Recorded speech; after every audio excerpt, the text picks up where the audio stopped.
আশ্বিনের শারদ প্রাতে বেজে উঠেছে আলোকমঞ্জিত। নমস্কার, 7 আইভিক নিউজ নেটওয়ার্কের সকলকে স্বাগত। এই মুহূর্তে 7 আইভিক নিউজের পর্দায় রয়েছে আমি মৃত্তিকা। শহর কলকাতার অন্যতম শ্রেষ্ঠ একটা পুজো কিন্তু কাশী বসলেন। গত 2-3 বছরের পুজোয় কিন্তু কার্যত তাক লেগে গিয়েছিল। আর এই মুহূর্তে আমি দাঁড়িয়ে রয়েছি কাশী বসলেনেই। চলতি বছরের থিম কিন্তু পাকদণ্ডী। নামটা কিন্তু চেনা চেনা লাগছে, লাগারই কথা।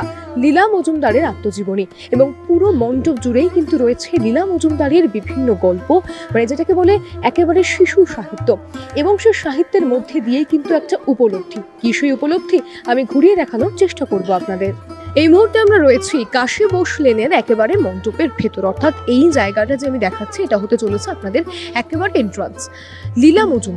লীলা মজুমদারের বিভিন্ন ছোটদের গল্প, সেই গল্পগুলোই কিন্তু এখানে সুন্দর করে ইলাস্ট্রেট করা হয়েছে। যেমন যদি বলি আমি মিনি আমরা অনেকেই পড়েছি, উপন্যাস আছে একটা মাকু, সেই সমস্ত গল্পকে কিন্তু এখানে সুন্দর করে ইলাস্ট্রেট করা হয়েছে। আর এই মুহূর্তে যে আপনারা পার্টটা দেখছেন এটা কিন্তু ম্যানুয়ালি চলবে, এটা কিন্তু চলন্ত একটা ব্যাপার। আমি দিনের আলোয় দেখাচ্ছি বলে এটা আমি দেখাতে পারছি না যেটা চলমান। আমি রাতের ছবি দেখানোর চেষ্টা করবো আপনাদেরকে। এটা হচ্ছে চলমান, এর মধ্যে অনেক কিছু লেখা আছে, এগুলো এক একটা স্কোয়ার বক্স, এগুলো কিন্তু প্রত্যেকটাই চলমান, অর্থাৎ এগুলো চলবে, এগুলো ঘুরবে এবং ঘুরে একটা অন্য কিছু লেখা তৈরি হবে, তারপরে আবার কিন্তু লীলা মজুমদারের ছবি ফুটে উঠবে। এবং তার পাশেও কিন্তু তৈরি করা রয়েছে ইলাস্ট্রেশনস।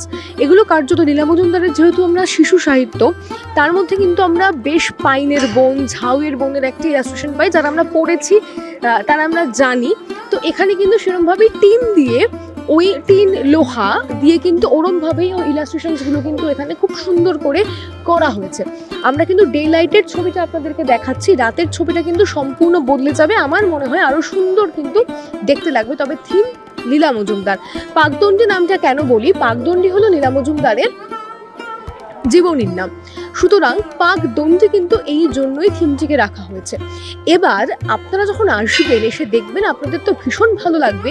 বাড়ির যারা খুদে সদস্য তাদেরকেও কিন্তু নিয়ে আসবেনই এই মণ্ডপে। যে ছবিটা আপনারা এই মুহূর্তে দেখছেন, যেমনটা আমি আগেও বললাম যে বিভিন্ন গাছের পাতা, মানে বিভিন্ন জঙ্গলের কথা কিন্তু লেখা আছে লীলা মজুমদারের গল্পে, সেরকম শেপ করা হয়েছে, টিন দিয়ে কিন্তু সেরকম শেপ ক্রিয়েট করা হয়েছে। এবং তার মধ্যে ওনার বিভিন্ন উপন্যাস, বিভিন্ন গল্পের বিভিন্ন পার্ট কিন্তু এখানে লেখা রয়েছে। যেমন আহিরি টোলার বাড়ি, পাঁচু মামা, এটা হচ্ছে প্রদীপিসির বর্মী বাক্সের একজন ক্যারেক্টার, পালক, মানে বিভিন্ন গল্প।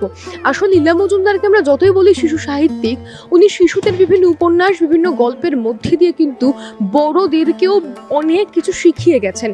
আমরা আপনারা যারা পড়েছেন তারা জানেন, বা যারা পড়েননি তারা কিন্তু একবার পড়ে দেখতে পারেন। এবং এখানে কিন্তু বাড়িগুলোকেও খুব সুন্দরভাবে ব্যবহার করা হয়েছে, সেটাও শ্যামলবাবু রয়েছেন আমার সঙ্গে, উনি দেখাবেন। লীলা মজুমদারের বিভিন্ন গল্প, বিভিন্ন উপন্যাসের যে বুক কভারটা হয়, সেই বুক কভারগুলো কিন্তু এখানে খুব সুন্দর করে করা রয়েছে। লীলা মজুমদারের অন্যতম বিখ্যাত উপন্যাস প্রদীপিসির বর্মী বাক্স, সেটাকেও কিন্তু ভীষণ সুন্দর করে এখানে আঁকা হয়েছে। এবং তাছাড়াও বিভিন্ন ক্যারেক্টার, বিভিন্ন যে ক্যারেক্টার রয়েছেন, যেমন খেন্তি পিসি, পানু, সেজো দাদা, ওগুলোও কিন্তু ভীষণ সুন্দর করে ইলাস্ট্রেট করা রয়েছে। এবং পেছনের দিকে, এটা হচ্ছে আপনি মণ্ডপে ঢুকছেন, প্রবেশ করছেন, পেছনের দিকেও কিন্তু অনেক বাড়ি রয়েছে, যেই বাড়িগুলোকে ভীষণ সুন্দর করে ইলাস্ট্রেট করা রয়েছে। মানে লীলা মজুমদারের যে গল্পগুলো, ঠাকুমার ঠিকুচি, গুপি পানুর কীর্তিকলাপ, মাকু, গোলু বা মহাভারতের গল্প বিভিন্নভাবে কিন্তু ইলাস্ট্রেট করা রয়েছে। এবং সবটাই কিন্তু করা রয়েছে টিনের ওপর, এখানে লোহা দিয়ে কাজ রয়েছে, অত্যন্ত সুন্দর। মানে আপনি যদি আপনার পরিবারের খুদে সদস্যকে নিয়ে আসেন, তারা যদি নাও পড়ে থাকে লীলা মজুমদার, তাদের ভালো লাগবে এবং তাদের কৌতূহল জাগবে যে ইনি কে, তাকে নিয়ে যে পুরো মণ্ডপটা হলো, ইনি কে, আর গল্প তাহলে একটু পড়ে দেখি। এই বাড়িটা, পুরো বাড়িটাকে কিন্তু রং করা হয়েছে। প্রায় একটা বাড়ির মধ্যে আমি 4টে এই মুহূর্তে বইয়ের কভার দেখতে পাচ্ছি, বুক কভার। নতুন ছেলে, নটবর, মণিমালা দেখতে পাচ্ছেন, সেই ছবি এই মুহূর্তে 7 আইভিক নিউজের পর্দায়। মানে কলকাতার দুর্গাপুজোয় যেন এবার সব ভাবতে হবে, আপনাকে প্রত্যেকটা মণ্ডপে ঢুকলেন, বেরিয়ে গেলেন, এমন কিন্তু একেবারে নয়। আর এই বাড়িটা, এই দেওয়ালটা কিন্তু সবচেয়ে সুন্দর লাগছে, দেখতে পাচ্ছেন সেই ছবি।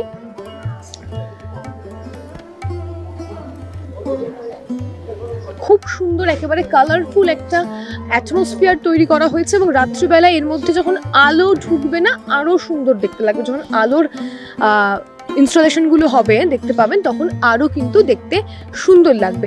এবং যেটা এই মণ্ডপটা পুরো ওপেন রাখা হয়েছে তার আরেকটা কারণ হলো আপনারা পুরো মণ্ডপটা ঘুরে দেখতে পারবেন। আমরা এই যে অঞ্চলে এলাম আপনারা হেঁটে হেঁটে এতটা আসবেন, অনেকটা স্পেস, বাচ্চারা একটু দেখতে পারবে, বড়রাও একটু দেখতে পারবে। যারা অনেক ছোটবেলায় হয়তো লীলা মজুমদার পড়েছিলেন, বড় হয়ে কাজের চাপে আর পড়ে ওঠা হয়নি, তারাও কিন্তু একটা তারাও নস্টালজিক ফিল করতে পারবেন। অর্থাৎ এই জন্য কিন্তু অনেকটা পরিসরে কিন্তু প্যান্ডেলটা ফাঁকা রাখা হয়েছে যাতে আপনারা দেখতে পারেন। আমার মনে হয় অত্যন্ত সুন্দর, একবার অবশ্যই এসে দেখতে পারেন। আর এই মুহূর্তে আমি পেয়ে গেছি আমার সঙ্গে পুজো কমিটির এক সদস্যকে, একটু ওনার সঙ্গে কথা বলার চেষ্টা করবো। দাদা নমস্কার। লীলা মজুমদার থিম পাকদণ্ডী নাম, যেটা এখন দেখা যায় যে বাংলা বইয়ের পাঠক সংখ্যা নাকি কমে গিয়েছে, বাংলা বই এখন আর কেউ পড়ে না। সেই জায়গায় দাঁড়িয়ে আপনার বাংলা সাহিত্যের অন্যতম একজন শ্রেষ্ঠ লেখিকা ওনাকেই নিজেদের থিম হিসেবে বেছে নিলেন, এটা কেন? আপনার প্রশ্ন একদমই আমি সেই জায়গা থেকে উত্তরটা দেব। এই যে পাঠকরা কমে যাচ্ছে, যারা হয়তো জানেই না লীলা মজুমদারকে, সেই জায়গা থেকেই দাঁড়িয়ে আমাদের এই কাজটি করা। আমরা জানি যে এখানে যে দেওয়াল লিখুন বা দেওয়ালে যে আমরা পেন্টিংসগুলো দিয়েছি বা যে বইয়ের উচ্ছেদগুলো এখানে মেনশন করেছি, সেগুলো হয়তো 2 মিনিট বা 3 মিনিট যে দর্শনার্থীরা আসছে তারা হয়তো পুরোটা দেখতে পাবেন না বা পড়তে পারবেন না। কিন্তু সেই সমস্ত শিশু যারা হয়তো চেনেই না, তারা এখানে দিয়ে যখন বেরোবে তারা অ্যাটলিস্ট একবার হলেও তারা ভাববে যাচ্ছে লীলা মজুমদার কে ছিলেন, তাকে নিয়ে এরকম একটা কাজ দেখলাম।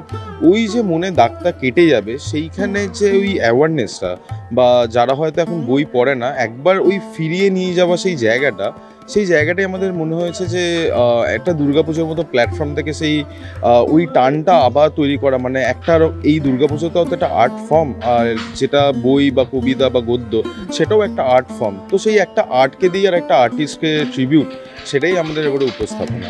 একেবারে ইতিমধ্যে বহু মানুষ আসছেন দেখতে, তাদের কেমন লাগছে ফিডব্যাকটা? ফিডব্যাক প্রত্যেক বছরের মতন এবছরও খুবই পজিটিভ। আমাদের সন্ধ্যেবেলায় একটি লাইভ পারফরমেন্স, মাল্টিমিডিয়া গ্রাফিক্সের কাজ, প্লাস তার সাথে সাথে যে ইনস্টলেশনগুলো হয়েছে সেটার মধ্যে একটা খুব মজা লুকিয়ে আছে। লীলা মজুমদারের যে লেখনী, তার মধ্যেও যেরকম খুব সরলতা, মজা যেরকম থাকে, সেই মজার পারফরমেন্স দিয়ে আমরা সেটাকে তুলে ধরেছি। আমাদের মাতৃ যে রূপ, খুবই স্নিগ্ধ রূপ, সেই সরলতাটা মানে আমাদের যে এবারে আর্টিস্ট অনির্বাণ দাস বা নিমাই পাল, যিনি আমাদের এই মাতৃ প্রতিমা রূপান্তরিত করেছেন, তাদের হাত ধরেই গড়ে তোলা। এটাই মানুষ দেখছে, পছন্দ হচ্ছে। একেবারে একটা কথা, একবারে আপনাদের ওপেন প্যান্ডেল, বৃষ্টি কি একটু ভয় ধরাচ্ছে?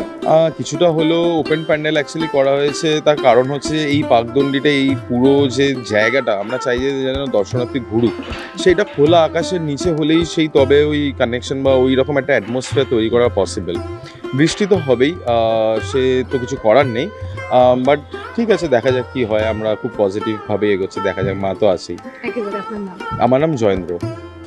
এই মুহূর্তে কিন্তু আমরা একেবারে রয়েছি মাতৃ প্রতিমার সামনে। এই যে ইলাস্ট্রেশনটা আপনারা এই মুহূর্তে দেখছেন, এখানে কিন্তু যেটা দেখতে পাচ্ছেন সাদা রঙের একটা ইলাস্ট্রেশন, এটা কিন্তু চেয়ার। অর্থাৎ আমরা এখন তো বই পড়ার অভ্যেস নেই বললেই চলে, তবে অনেকেরই রয়েছে। তবে আগেকার দিনে যারা বই পড়ার ভীষণ নেশা ছিল, আমাদের জেঠু কাকু, আমাদের দাদুদের দেখেছি এইরকম আরাম কেদারায় তারা কিন্তু বসে বসে বই পড়তেন।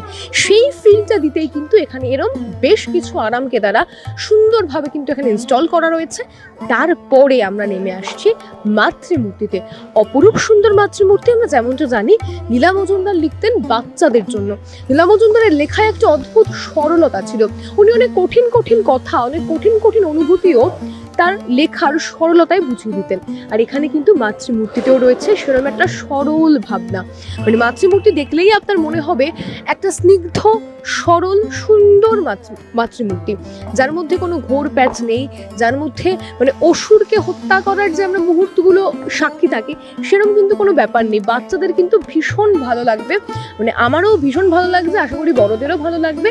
এবং আমি তার চারিপাশটা আবার একটু ঘুরে দেখাবো। কাচের মধ্যে বা ফাইবারের মধ্যে সেরকম রং করা হয়েছে, পুরো বাচ্চাদের জন্যই মনে হচ্ছে এত সুন্দর করে মানে করা হয়েছে। দেখতে পাচ্ছেন সেই ছবি, কাচের মধ্যে দিয়ে রংটা কি সুন্দর লাগছে দেখতে।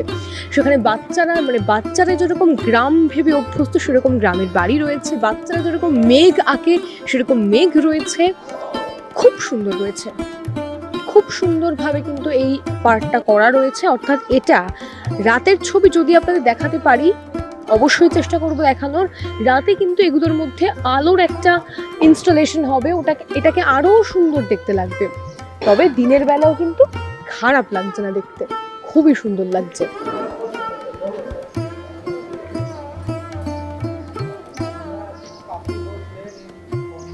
আমরা এই মুহূর্তে ছিলাম কাশী বোস লেনে। যেমনটা বললাম যে গত বেশ কয়েক বছরে কাশী বোস লেন কিন্তু কার্যত তাক লাগিয়ে দিয়েছে, আর সেরকমই চলতি বছরও কিন্তু অত্যন্ত সুন্দর মণ্ডপ, আর ভাবনাটাও কিন্তু অত্যন্ত সুন্দর। অর্থাৎ যারা আমরা ছোটবেলায় বা আমার থেকে যারা বড় রয়েছেন, যারা বয়োজ্যেষ্ঠ রয়েছেন, তারা ছোটবেলায় হয়তো লীলা মজুমদার পড়েছেন কিন্তু ভুলে গেছেন, কাজের চাপে জীবনের চাপে আর পড়ে ওঠা হয়নি পরে। তারা কিন্তু এখানে এসে একটা নস্টালজিক লাগবে তাদের, যে ছোটবেলায় পড়া গল্পগুলো আবার চোখের সামনে জীবন্ত হয়ে উঠবে। আর তেমন ভাবে যারা ছোট রয়েছেন, আমার থেকে যারা ছোট রয়েছেন, একেবারে ক্ষুদে সদস্য বাড়ির, তারা হয়তো এখন অব্দি পড়ে ওঠেননি, কিন্তু তাদের মনেও কিন্তু একটা প্রশ্ন জাগবে, লীলা মজুমদারকে, এনার গল্প তো একবার পড়লে হয়। সুতরাং শহর কলকাতার বেশ কয়েকটি মণ্ডপ কিন্তু এমন একটা কনস্ট্রাকটিভ থিমেই তারা কাজ করছেন, যেটা নিয়ে পরবর্তীকালে ভাবতে হবে, যেটার ওপর মানুষের একটা প্রভাব পড়বে। আর বলে রাখি, আমরা সকালে এসেছি, রাত্রিবেলা সন্ধ্যার পর থেকে কিন্তু কাশী বোস লেন প্রাঙ্গণে কিন্তু একটা লাইভ পারফরমেন্সের ব্যবস্থা রয়েছে, সেটা কিন্তু একেবারে মিস করবেন না। কেমন লাগলো আমাদের ভিডিও আমাদের কমেন্ট করে জানাতে একেবারে ভুলবেন না, নিশ্চয়ই ভালোই লেগেছে। এবং পরবর্তী বিভিন্ন পুজোর আপডেট জানার জন্য চ্যানেলটিকে লাইক করুন, সাবস্ক্রাইব করুন, বেল আইকন বাটন প্রেস করতে একেবারে ভুলবেন না। শ্যামল পালের সঙ্গে মৃত্তিকা সেনগুপ্তর রিপোর্ট, 7 নিউজ। জয় হিন্দ।